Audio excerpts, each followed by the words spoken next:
তোমার টেনশন করতে হবে না, আমি তোমার কাছে যাব। তুই পাগল হয়েছিস? অত বড় ঠেলাগাড়া চালাতে পারবি?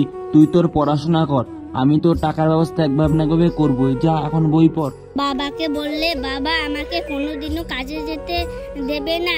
আমাকে কিছু করে বাবাকে বাড়িতে পাঠিয়ে আমাকে কাজে যেতে হবে।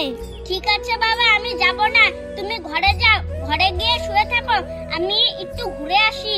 ঠিক আছে, আমি ঘরে চলে গেলাম, যা তুই ঘুরে আয়। এটাই চান্স, আমি ঠেলা নিয়ে মালিকের বাড়িতে চলে যাই। আমি যদি ঠেলা নিয়ে না যাই তাহলে আমার স্কুলে বেতন দিতে পারবো না, আর আমাকে স্কুলও যেতে দিবে না। এই মালকটে পৌঁছে দিয়ে তো।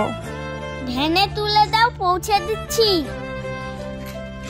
সাবধানে পৌঁছে দিবি।